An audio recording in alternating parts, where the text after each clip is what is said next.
when we were discussing trust in God, and a number of the participants said, like, yeah, I don't believe in a version of God, like a man that's directing our affairs day to day, an old man with a beard and a white robe. And so you can ask yourself questions like, well, all right, so you don't believe in a God that could allow some of the horrors that we've observed at present and historically that take place.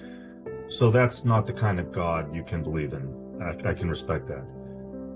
Is there an idea or a concept of God that you could believe in that maybe doesn't direct the day-to-day affairs in each and every life, that gave us free will, that endowed us with certain capacities, but isn't going to tell us whether or how to use those capacities?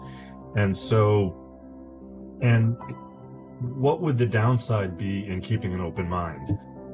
Like, if I can take somebody, and I don't have an objective other than to help people explore their own beliefs and feelings when it comes to some of these traits, but if I can get somebody to just acknowledge that, well, I don't know. So maybe, like, what's the downside? Is there a downside to believing that it's possible? Like, if I can get, and I don't mean, again, I'm not trying to proselytize, and Mussar isn't, in my mind, proselytizing. Right. Although it has certainly had the effect for me of a much deeper love and appreciation for Judaism than I probably had before. But I'm more describing my own journey as it relates to those particular traits, that it just caused me to, like, boy, that's a little bit arrogant for me to be so sure about something that fundamentally I can't know. And I've sort of, as I've gotten older, I'm a natural skeptic, but I sort of land on, well, life's more interesting if you would admit to the possibility that maybe those things that we can't explain do exist, as opposed to being so certain that they don't.